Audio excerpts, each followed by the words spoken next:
Today's speaker, Scott Watkins, who is visiting us with his colleague Fiona Skulls from CSIRO, from down under, yes, as we say, Australia. So let me say a few words about Scott. Scott has been a friend and collaborator for many years. He's been coming to Georgia Tech, I guess, several times. I think I looked up this morning. It was about 7 years ago. Okay. It was the first time. Yes, yeah. Yes. And so Scott is a chemist by training. Got his PhD from University of New Southern Wales. Is that correct? South. Yes, yep. South. Okay. And he then worked for Cambridge Display Technologies, or CdTe in the UK, from 2000 to 2004, after which he joined his current institution, CSIRO, where he's the stream leader for thin film photovoltaics. And he's also very involved in a new partnership between Australia and the US in to work together on advanced photovoltaics. So that's a new consortium that just got funded, which is named the Australia-US Institute for Advanced Photovoltaics, and for which Georgia Tech is a partner. And so we hope that that new program will generate opportunities to continue to do some nice work together. But in the meantime, we're looking forward to your presentation. Okay. Thank you. Thanks, Bernard. Thanks everyone for coming along. I really appreciate that. It's great to be back here at Georgia Tech and see a few familiar faces and a lot of new ones. So I'm Scott, and I'm from CSIRO in Australia. So what I'll go through is just introduce what CSIRO is firstly, and then speak about a couple of areas of the work that we're doing on our thin film photovoltaics, and it's mainly our organic photovoltaics. But I'll speak about some aspects of what's going on inside the devices, which we've applied to some new acceptor materials that we've been developing.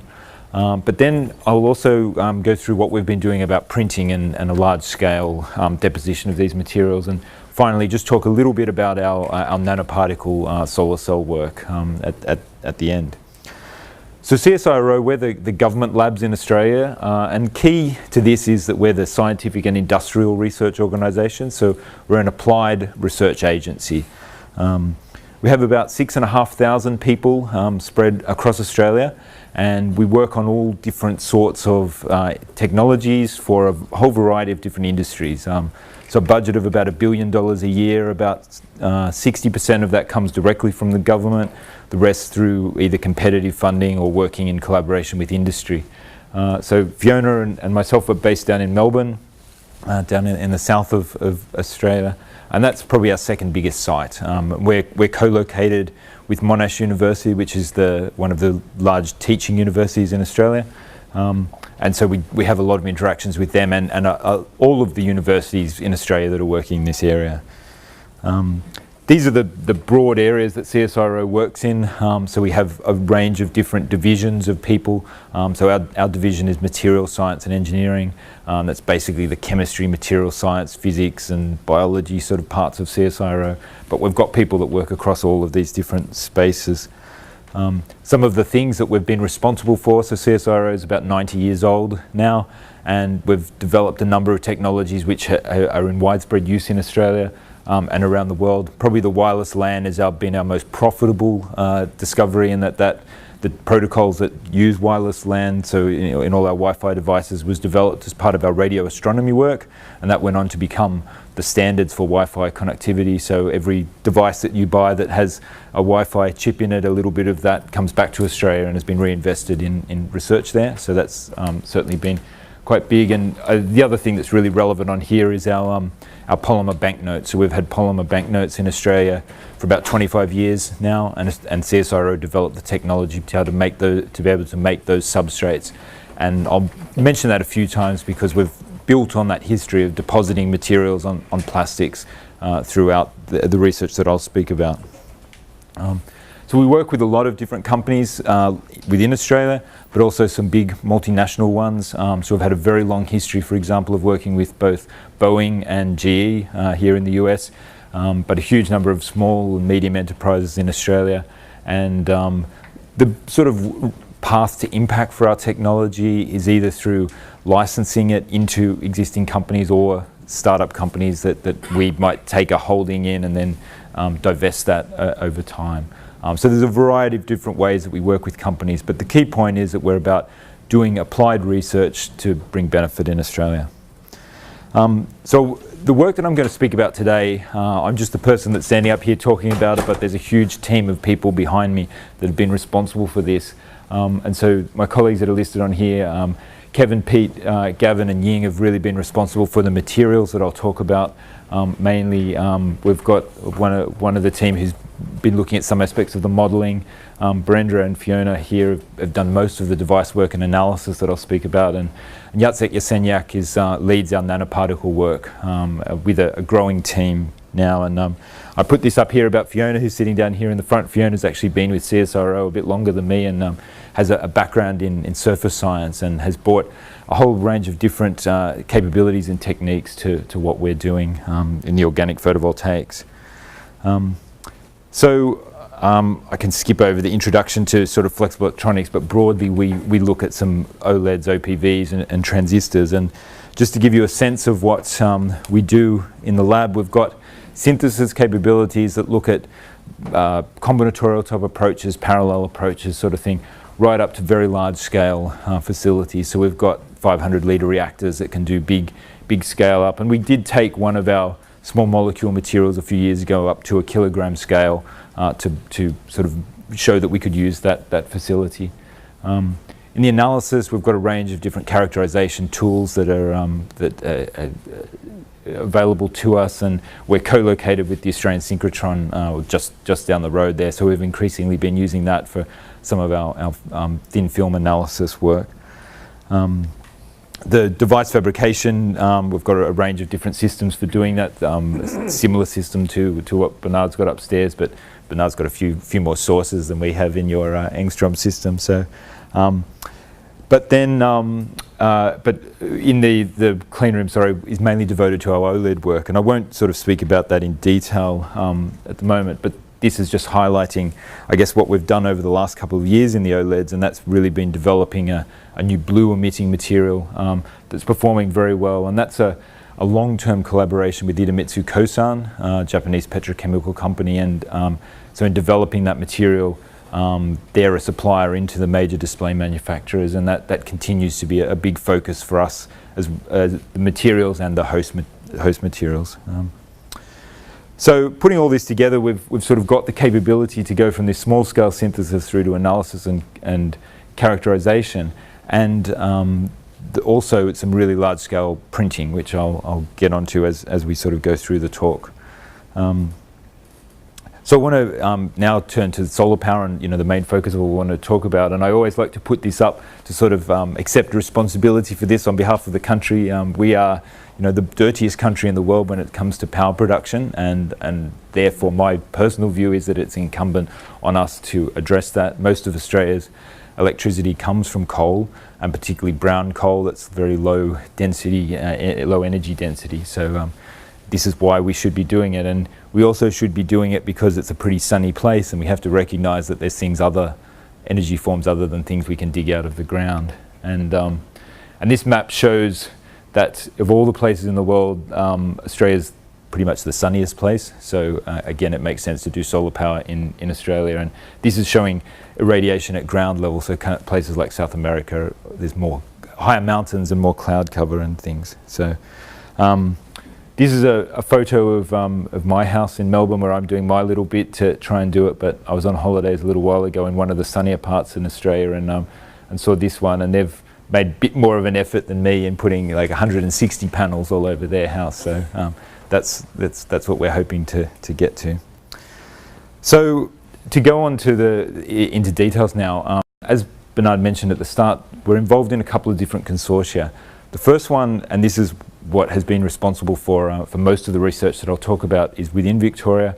Our two research partners at the University of Melbourne and Monash University, we've been working with them very closely for about 6 years now, and the companies that are listed in the bottom row there BlueScope Steel are the largest producer of steel roofing in Australia, and Inovia Films is the company that makes the substrates for the banknotes, and they've been very, very important to us in teaching us how to print. So more recently, we are now part of this consortium that Bernard mentioned. It's a specific Australia-US program that has been funded. There's new money in Australia linking into existing programs in the US. But what's really significant about this is that this in Australia is bringing together all of the people working in photovoltaics in general. So Martin Green at the University of New South Wales has been the pioneer of silicon photovoltaics research in Australia and a world leader for a long time. And Martin's the head of this consortium, and so his group at UNSW, the groups at the Australian National University in Canberra who also work on silicon photovoltaics, are now linked with the other 3 universities there, Melbourne, Monash and Queensland, and ourselves at CSIRO working on the organic. So we think this is a great opportunity within Australia for us to learn from the things that the silicon guys have done, but this specific connection with all of the groups here in the US is also really exciting for us. And this is it's an 8-year program now, so there's considerable time to do this, and we've spent the last 6 months negotiating contracts, so now we're ready to do some stuff. So what I want to go through just first is some measurements techniques really that we've done, and I did to some of you about this before, but obviously looking at energy levels is important in new materials, and the technique that we've used to do this is photoelectron spectroscopy in air. This is analogous to UPS, but it's a quicker process for doing the measurements, and just briefly use tunable light to irradiate the surface, tunable energy, and the photoelectrons that you generate ionize oxygen molecules in the air, and that's what you detect. And so what this has enabled us to do is look at a whole range of different materials and treatments to surfaces and measure ionization potentials.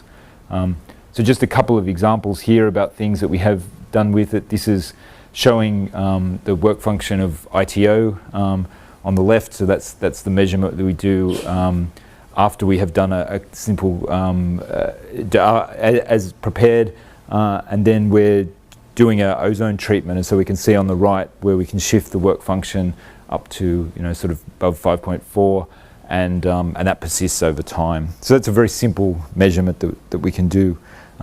We can do measurements on metals and get numbers that are similar to what's been reported in the literature by other techniques. And we can do nanoparticles. This was work that we did a couple of years ago where we mapped out a few different nanoparticles here and looked at both their PESA and the UV vis spectra to map out all of their energy levels based on particle size and seeing how they shift as we're changing the particle size. We can also look at the ligands that we put around the outside of these nanoparticles and so the surface, and see what effect that has, and also what effect annealing has on the particle. So all of these measurements we can do repeatedly on the films in a very quick way. This is some work with on some polymers that Ian McCulloch and Martin Heaney have worked on at Imperial, where we looked at the properties of the polymers and were able to correlate the work function with the air stability of the transistors. And looking at the thermal annealing of say a P3HT PCBM blend, where shown on the right there, it's well known that you see significant changes in the absorbance, but we can see that we're not actually seeing much of a change in the ionization potential of the blend on annealing. So this is what the spectra of the P3HT and the PCBM look like, and you can see that the actual measurements themselves are fairly precise. There's not a lot of margin for error in the interpretation of the data. So it's still an estimate, and it's a complement to other techniques, but it is a very high throughput, easy technique to use. And I'll come now to a couple of examples where we've used it to inform what's going on in devices.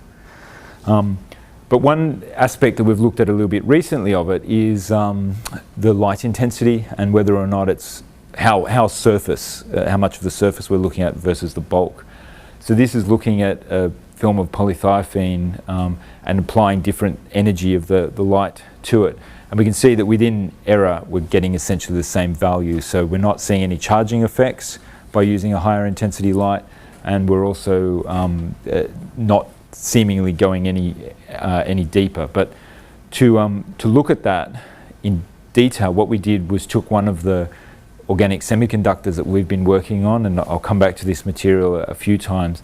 This is a small molecule P-type material that we've developed and done a bit of work on, and we deposited that down on gold surfaces, and these are the UV vis spectra showing that as we move up from here, the red surface here was the untreated gold, and then we're putting material on there so we can see it absorbing more.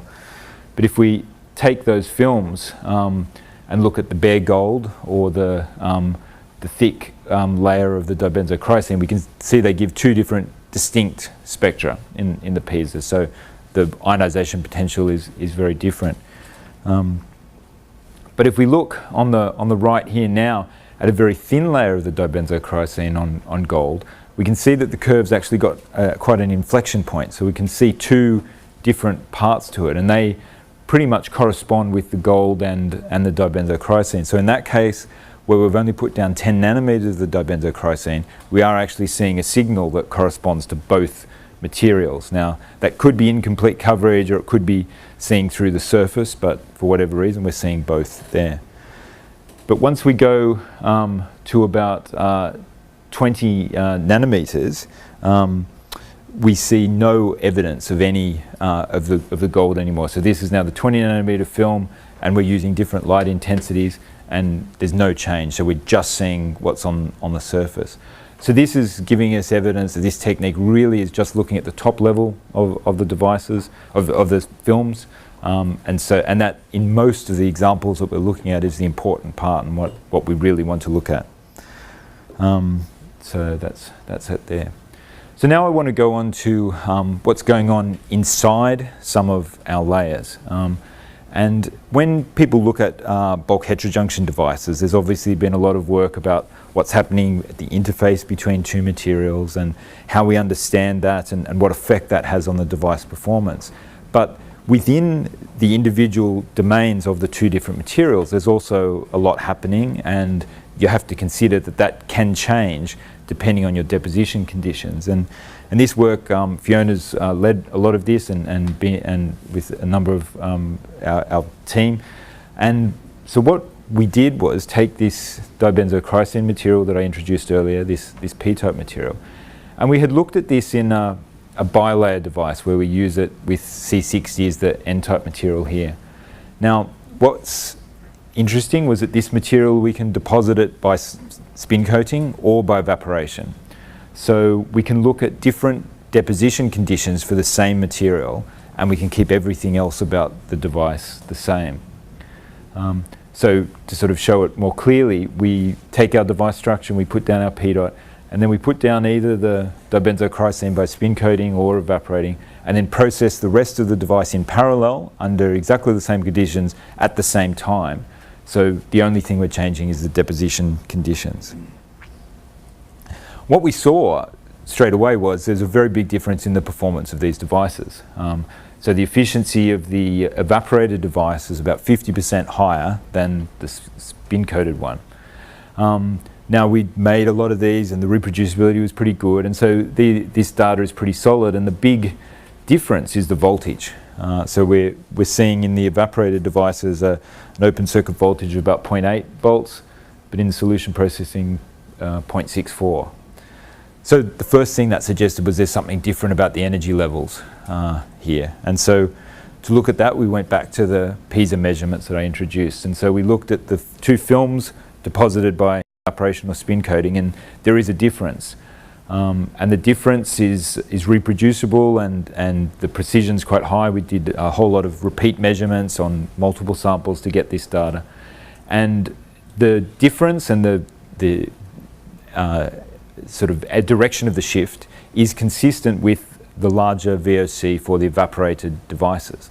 But we wanted to look at, were there other aspects of the device that were having an effect as well? Could there be other explanations? So looking at the absorbance spectra, we can see that broadly the HOMO-LUMO gap is about the same. The onset's pretty much unchanged. But there is a difference in the splitting, the vibronic structure of the UV-Vis spectra here.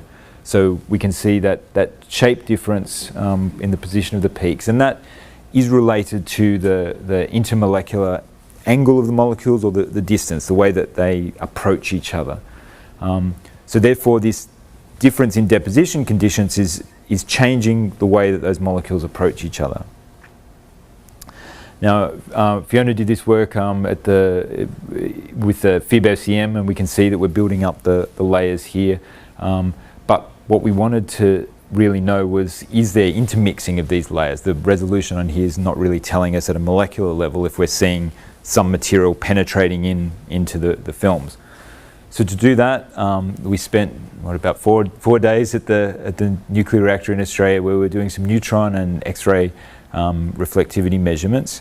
And for those of you that use those sort of user facilities, you go and lock yourself in this place for 4 days, and you eat lots of junk food and don't sleep a lot and do that. So that was a fun experience. But just showing here the X-ray reflectometry measurements, where we can look at these two different types of films. So the red is the spin-coated film, the blue is the evaporated device. And we can see here that our model is an excellent fit to the raw data in both cases. And what we're seeing is that there is not penetration of the materials into the two layers. We're seeing pretty clean layers. But what's I guess most noticeable is down here when we look at the scattering length density of the dibenzochrysene layer. So in the evaporated device, it's about 8.7, whereas in the spin-coated device, about 10.3. So in the spin-coated device, the density is higher. The molecules are closer together. There's more of them in the same film. And so that's a key difference there, whereas you can see the C60, there's no difference in the SLDs between the two devices, and that's the same as a pristine C60 film. So that's the key, that there's no sort of interpenetration there. So therefore there's no intermixing, but they give this more dense microstructure in the spin-coated films. They're the two key conclusions from that. So having sort of established the physics, or the physical nature of the devices and the interactions, we then looked at the electronics of it, and looking at the dark currents of the devices we thought could give us insight. And Bernard and I think William did this work quite some time ago in looking at dark currents in these sort of devices and sort of relating that to the type of interactions that you get in the films. And so we took on board that approach, and there's been a few different papers that have been published since then. Mark Thompson's done some of the work. There's a couple of different other groups that have done it, where we took out the fact that from the Schottky equation you can extrapolate out this JSO value to which you can use to imply some information about the way molecules relate to each other in the film. So applying this theory, and all the maths on there again, Fiona did all that. That's way beyond me doing that. But in working our way through the data on the dark currents for the two different devices, what we saw was that there was some pretty significant differences. So this JSO parameter that we calculated, there's about an order of magnitude difference between the evaporated and the spin-coated devices. So we see here and here, and we can then use that to calculate the open circuit voltages that you would predict, and they were in pretty good agreement with what we actually measured. So in keeping sort of the conclusions fairly general about this, because there is still some question about how well we relate all this together, but the key point is that the difference in the JSO is consistent with a higher voltage in the evaporated devices, and that is consistent with these stronger interactions in the spin-coated film leading to increased recombination. So that's the working hypothesis that we have from this data, that in these spin-coated films the density is greater, the interactions between the molecules are greater, the recombination is greater, which drops the voltage and therefore drops the efficiency. So putting all of that together, then there was this difference in the energy levels, but which affects the HOMOs. But what we believe is that this difference in the microstructure within the layer is what's actually driving these differences in the devices. The spin-coated films are more dense. And so the conclusion that the microstructure within those individual layers is important, not just the way that donor acceptor layers segregate. By doing this in this bilayer device, we're able to separate this out from the bulk heterojunction. And I think to be even more clear, the key is that a single given material does not just have a single packing style in a film. It depends on your deposition conditions. And so that's applicable in this case in these bilayer devices, but we think more generally in devices that we have to consider that just this, the X-ray structure that we might get of a single molecule or something like that is not necessarily representative of what we get in the film, and it can depend on these deposition conditions. So now I want to move on to our work on some new electron acceptors, and I'll come back to applying some of those lessons that we learnt there about the microstructure. But this is work that began a couple of years ago, and for the first probably year we didn't get anything. So we made a whole lot of molecules as new acceptors, and they actually didn't work at all, not even a little bit, they just didn't work at all.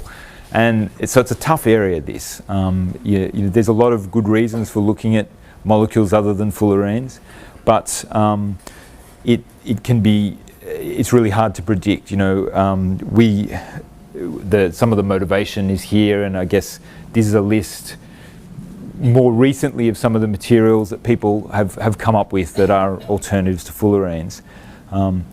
Having a material that absorbs light is interesting, but essentially in OPVs where we're mixing these different P-type materials with N-type materials, it's a two-component system where we're only varying one of the variables. We haven't really, to a large degree, been varying the other one. So there's, I think, a large motivation for doing this, but it's tough. And I'll sort of come back to that, how tough it is as we go through a little bit. But where we started, and this work was really driven, Kevin Winzenberg, who's part of our team, he conceived of this idea, and then Peter Kempinen and Gavin Collis made most of the materials for doing this. But Kevin, I guess, looked at these indandiones that was been mentioned fairly recently by some work that Klaus Mierholz did, and these were some small molecule P-type materials that Klaus had been developing. But Kevin sort of looked at the paper and thought, well, this indandione fragment, could you modify the electronics of it such to make it, turn it from a P-type material to an N-type material? And in doing that, he had a couple of criteria that he set out to do, and the one was that he wanted to put together pieces that could be easily functionalized, and that were what he termed privileged structures. So thiophenes and fluorines are proven materials that have been used in organic electronics. They're robust, we understand a lot about them. And so he thought starting with those and trying to put them together with this indandione fragment was the strategy. So putting them together in this form with the dialcohol fluorine in the middle, flanked by the thiophene and the indandione was the target.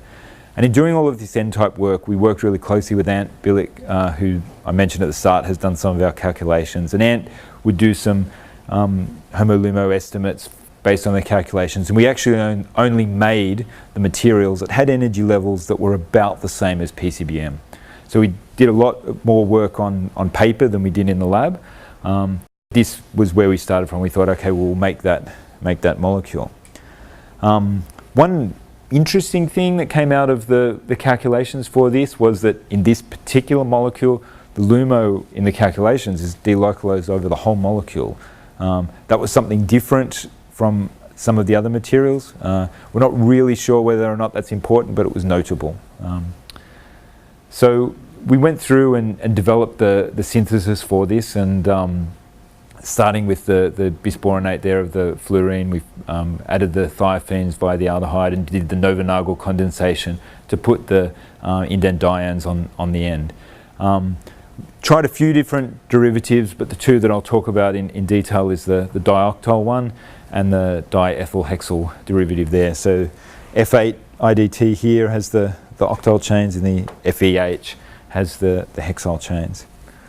Now they're both small molecules, and we were able to get crystal structures of both of them, and we can see in those that more or less they're similar. The difference between of the stacks is minor. The F8 one is really a brickwork pattern. The FEH is a slightly slipped brickwork pattern, for want of a better description. But they line up in a similar sort of way in the solid state. Did a whole lot of characterization, and Ying Xu was responsible for a lot of this. We looked at the way that the films and standard sort of characterization, it does quench P3HT. When we looked at the X-ray, the thin film XRD of the films, we could only see crystal energy from the P3HT in the blends. So these are not particularly crystalline materials. Notably, by both the photo-CLIV and in our transistor measurements, we couldn't measure any electron mobility in these materials, but I'm only telling this story because they did actually work. So they do conduct electrons, but we couldn't measure that in the pristine materials. Energy levels for the two materials are similar, but I'll come back to that again, in that there's not a big difference there in terms of what you would predict from the voltages. So there's a bit of data on here, but I'll take you through it. So we made a whole lot of devices out of these materials, and this represents months of work and variations in different things. But what I've summarized here is the two different materials, blends with P3HT using two different solvents, so either orthodichlorobenzene or chlorobenzene. Now, with both materials, the orthodichlorobenzene gave us better results always. And so what we can see if we look through here, if we go to the efficiencies, we can see that for the F8 derivative here in the blue, the best efficiency we got was about 1.7%, but whereas for the ethyl hexyl one, about 2.4. And so the biggest difference with these was the voltage here. So the FEH giving us almost a volt in the open circuit voltage. And as I said, that's bigger difference than what we would have predicted from the energy level measurements. So this sort of started to look a little bit like the first story I told you, where materials were giving us a different voltage than what we would expect just based on the energy levels. So having made all those devices and sort of convinced ourselves that there was a fair degree of appropriate degree of reproducibility, we moved on to looking at them in more detail. I did mention at the start that there have been some difficulties along the way, and we don't shy away from the fact that the reproducibility of this hasn't been high. There are some issues with purity, and we tried to address this by making fairly large batches of material. So we did in particular scale up one of these materials to about 20 grams so that we could work with a single batch of material, and that wasn't easy. Those of you that are chemists will know that that's quite challenging to do that, but it was really important because we needed to take batch to batch reproducibility out of the equation. We were seeing enough variability just with a single batch, so we needed to avoid changing batches. But as I said, even with the same batch, there's still, this is more sensitive than PCBM, this material. So even though, in side-by-side comparisons, 2.4 and 3.1, it's not too far off PCBM in that. It is more sensitive. So it's something we still don't know really why. And I was speaking with Bernard this morning. We would love there to be some sort of measurement that we could do on these materials that could tell us the difference between batches before making devices, but we don't have that technique yet. Really taking the batch and making the device is the only way that we have so far of telling how they work. But so for those of you that are looking in this area, I just caution you that it's not easy, but persevere, and I think it will improve our understanding with time. So again, we took the devices and did some analysis of the dark currents. And in the same way that I explained before, we again saw a fairly significant difference in the JSO values that we got out of there. And we can take from that that is consistent with the lower open circuit voltage that we see for the F8 derivative. And so that is again consistent with stronger coupling, stronger association of the molecules. We can't be too prescriptive about exactly what we're talking about, but it's consistent with stronger coupling for the F8 derivative. So the take-home message is that we've developed this class of materials, but in looking at the two, the octyl chains or the ethyl hexyl, it does seem that having the ethyl hexyl chains there prevents the molecules from being too close together and undergoing a high rate of recombination. So these intramolecular interactions are what's really important to the actual performance of the devices. So that's all the work about our small molecules, and there's still a lot more ideas that we want to test out. We obviously want to move this into looking at donor materials other than P3HT, and that work's still ongoing.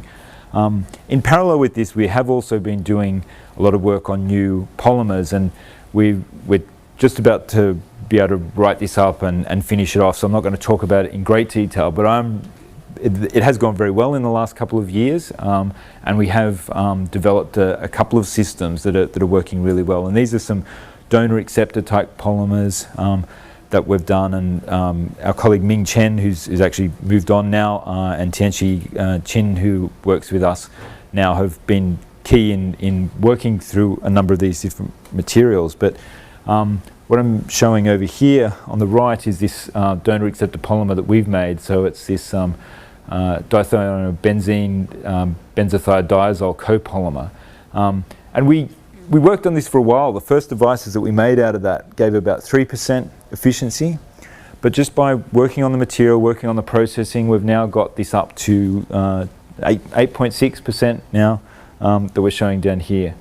And what I'm comparing it with is Yongsao's work that was published last year with their FTB7. So it's pretty good, this polymer, and it's something that, yeah, initially it wasn't that promising. So like I said, 3% to 8.5% just by changing the synthesis conditions. So Andrew Holmes's group at the University of Melbourne have really done a lot of work on the synthesis of this. They've actually adapted the synthesis to flow chemistry, so again we can make large amounts of it. Ming was able to make this material in batch microwave synthesis, and again make 20 grams of it. And again, that was really useful to us to have a large amount of it. But we think going forward the flow chemistry is the way.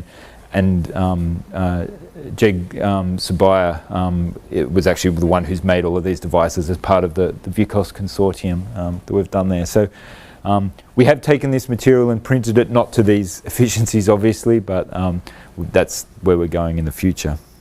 So on the topic of printing, we have being an applied research agency and having a consortium that's really focused on these applied aspects of the solar cells, put a pretty big emphasis on printing. And actually I bought some that I can pass around, and you can have here's one of our biggest ones. You can have it, that's been a bit battered by the trip over, but you can have a look at that while we go.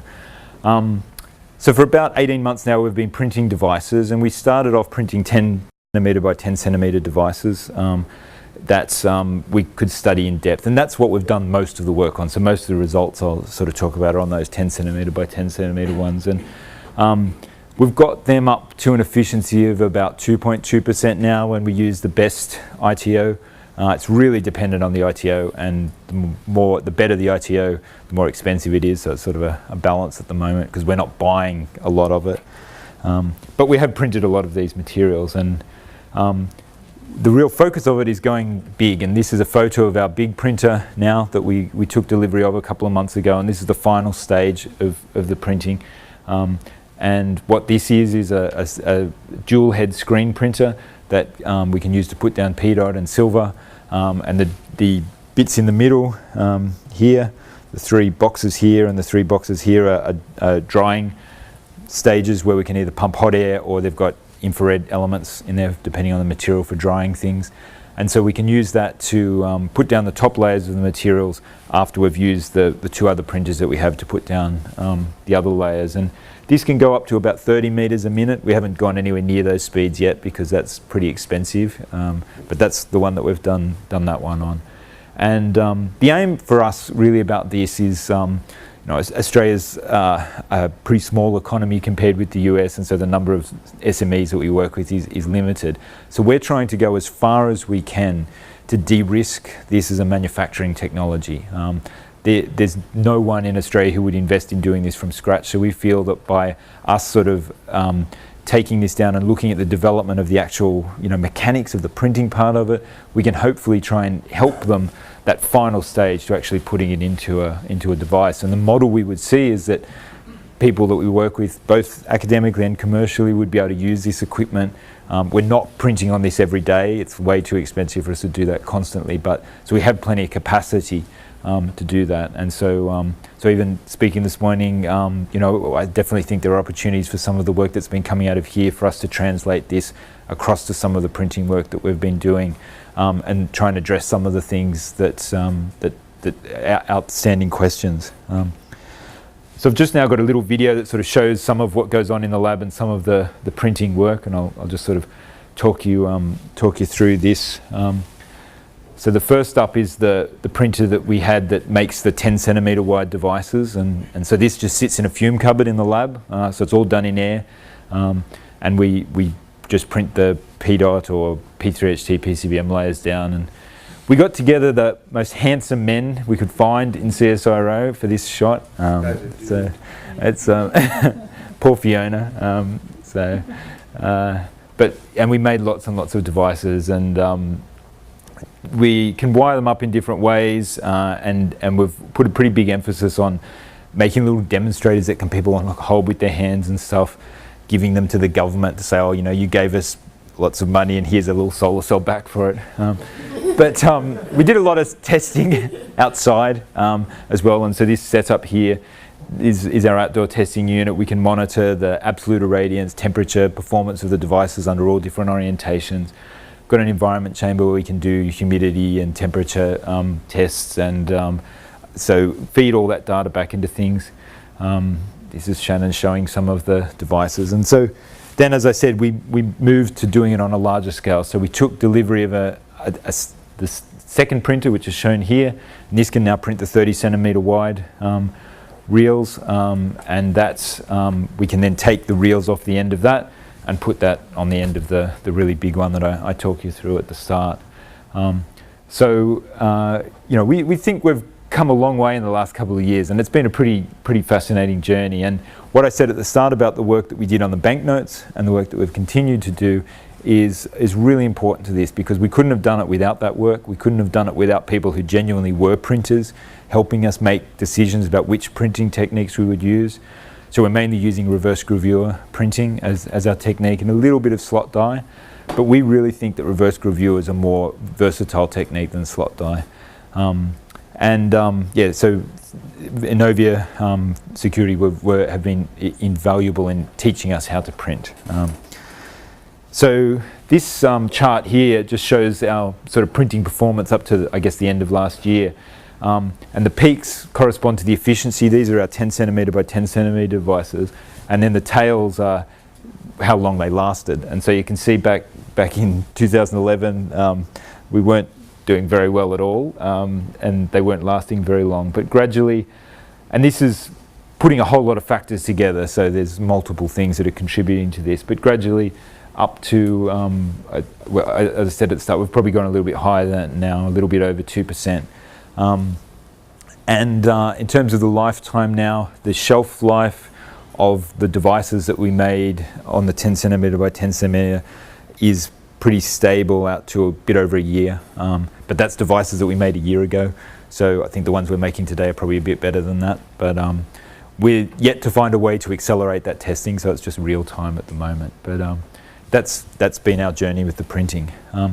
So the final sort of science area that I want to go on to now is a little bit of work about our nanoparticle solar cells. And this is Jack and Brandon. Brandon was a PhD student who worked with us and did a great job. And what we wanted to address in this part of the work is, in parallel with our organics, we recognise that the inorganic thin film technologies are an established technology. You can buy solar cells made of cad telluride at the moment, but that there were perhaps opportunities to develop new processes for these existing techniques. And our approach was to develop printable, solution processable nanoparticle based inks.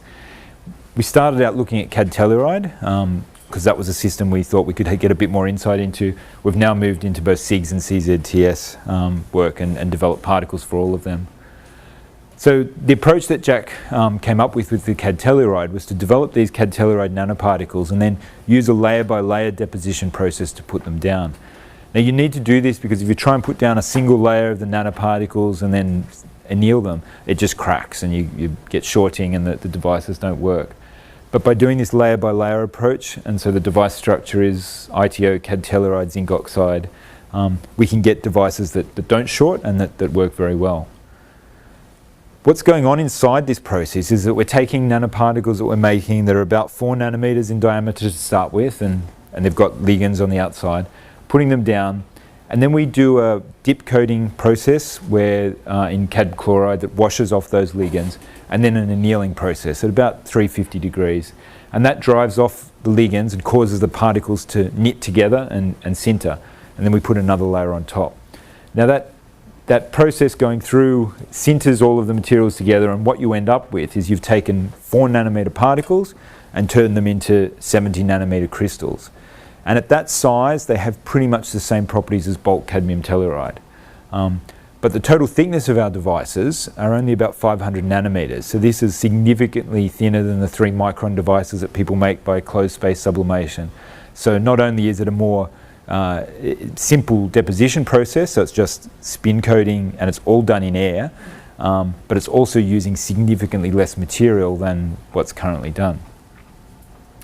So Jack and Brandon did a whole lot of work on the different aspects of that process, and I'm not going to go through it all here, but this is showing one aspect here, which is the annealing time. And so we can see that as you anneal at different times in these AFM images, you can see the size of the crystal growth grows.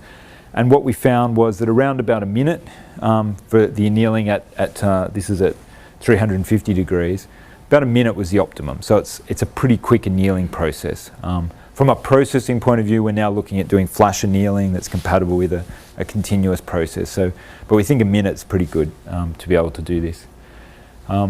These charts and the table here shows the effect of the annealing temperature.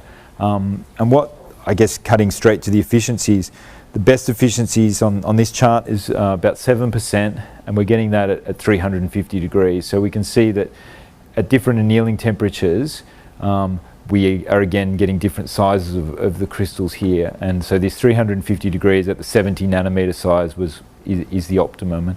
And you can see from the IPC data, and we did some more measurements in depth where we looked at what's going on inside the devices, and we're getting most of the electrons out of these devices here. I'll just this is just showing the annealing time too at these different efficiencies. So again, around about that sort of minute mark. Jack and Brandon did a lot of work on modelling the internal quantum efficiency, so combining the ellipsometry data with what we had on the films, and we're able to see that, get a pretty good fit for the model to our data, and able to see that our actual internal quantum efficiency is pretty high. So we can see down here across these different thicknesses where we're at almost 100% across there. So as I said, getting most of the current out of these devices. And in terms of how we're operating, looking at the modelling the different devices here, we can see that the conclusion that we came to was that what we've got is a fully depleted heterostructure, and so that's consistent with this built-in field across the device assisting the charge collection. So the final thing that we did was to look at modifying the zinc oxide layer. So it was really the interface between the zinc oxide and the CAD Telluride and the zinc oxide aluminium that we did. And changing the zinc oxide synthesis protocol, we were able to improve the efficiencies even more and move them up above 10%, shown here. And it was really the voltage and the fill factor that we managed to improve there. Now taking it further forward, in commercial devices they use molybdenum as an electrode and an inverted structure, and we're looking at all those sort of things. But more broadly, as I mentioned right at the start, we're applying what we've learned from the CAD telluride systems to the CZTS in particular systems, so that we're addressing one of the problems with cadmium telluride, which is the cadmium. So it remains to be seen, what we'll do. It's probably dependent on who we'll work with to move it forward, but we've definitely learned a lot about these nanoparticle devices.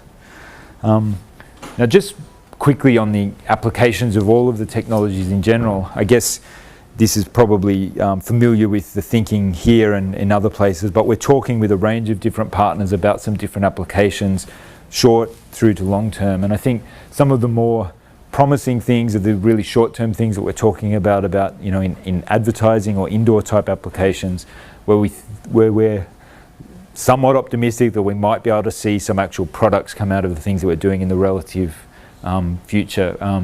Certainly advertising type applications where the lifetime requirements are 3 or 4 weeks, we can do that now. And so that's what we're talking with companies in Australia to be able to use our facilities to deliver on those sort of things.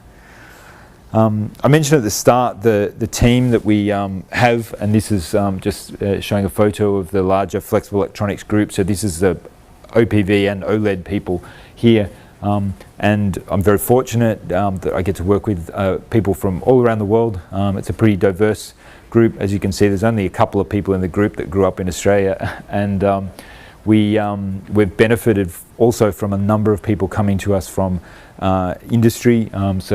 Kazunori Ueno, who leads our OLED work within Australia, he previously led all of Canon's OLED research in Japan, and so the experience that he's brought, and a few of my other colleagues that have come back from other companies in the UK and Japan have also brought a lot of experience to us. Now, the final point that I wanted to make was just about communication, and this is something that we did recently, which we did with a little bit of trepidation, in that we did a bit more of an effort about putting out a press release and a lot more information about what we were doing about the printing. So as a consequence, there was all these photos of me on the internet, which is not necessarily a good thing, but we put out this press release, and I guess we just started talking a lot more about what we were doing. And it was taken up in a pretty big way, particularly in Australia, but we did get a fair bit of interest around the world. And what I think surprised us was that there was this interest, because we weren't the first people to do this. Other people have scaled up these printing as well. But it showed that there's a real interest in this sort of thing. But it also, I think, showed us that even though we're an applied research agency, we're really comfortable at publishing in academic journals, and sometimes this relationship with the media can be a bit hesitant to do it because we might lose control. But we designed this to speak to the partners in media that they are used to using, which is blogs and websites and magazines and things. And that's actually the best way to get to them. And for us, what it uncovered was a whole lot of companies in Australia that we didn't know what they were doing, and they didn't know what we were doing. And so it brought us together in a way that a paper, no matter how prestigious, could never have done for us. And the media didn't really distort the story very much. In general, the coverage was pretty good and pretty positive, and people wanted to tell our story in the way that we presented to it. So the sort of take-home message that I have is that I think this sort of thing is important, and it's not a natural thing for us as scientists to do, but I think it is important. So just to wrap it up then, we've got at CSIRO a range of activities that look at materials through characterization and printing. We're always looking at trying to work with people, other people in different ways that we can help add to what they're doing, or they can help us on different things, because we certainly are not experts at all of this. And what I've shown you today is that we've got some techniques that can allow us to look at what goes on inside these devices, and we've applied this to a couple of material sets, particularly our new Electron acceptors. And the key conclusion again was this interaction between molecules in a film is really important in driving the performance of those devices. And so that's informing our design process going forward. But in parallel with this, we're developing some other materials such as the new polymers and the nanoparticles that will help make the devices better, but then working on the printing and how do we actually translate this to the large area devices. So That's the end of what I wanted to present today. That's my contact details up there. Very happy to answer questions now, but if you want to get in touch about things that we're doing, also happy to take that. So thanks again for coming along. It's great to visit here again. Appreciate you taking the time. Thanks.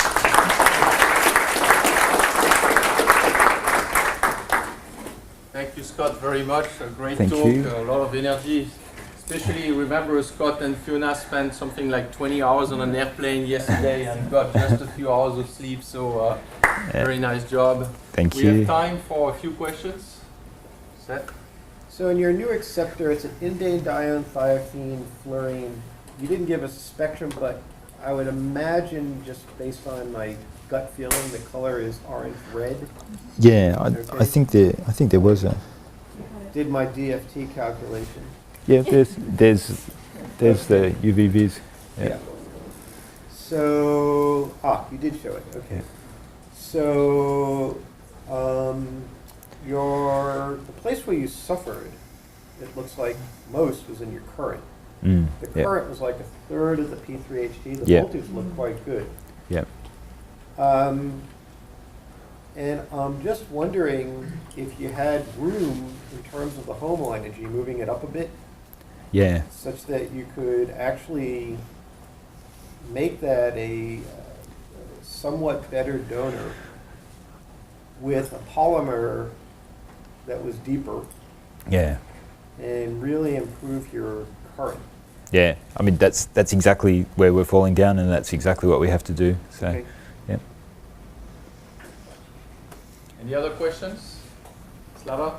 So when you say that this intermolecular interaction affects the performance, do you mean mobility or could be something else? Do you measure mobility?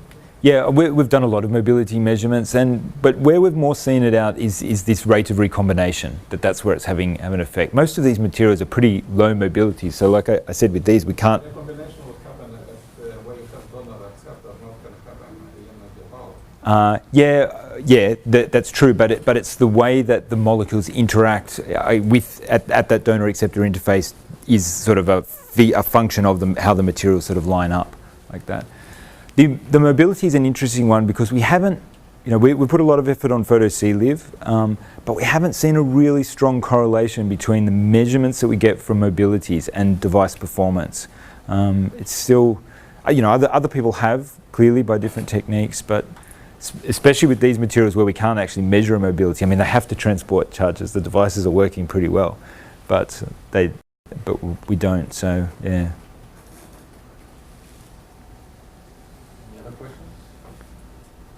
I was wondering, with your gravure printing technique, how thin can you make the layers? So the zinc oxide is probably the thinnest thing that we print. We think we're around about the 10 to 20 nanometer range, but we can't really measure it at that point.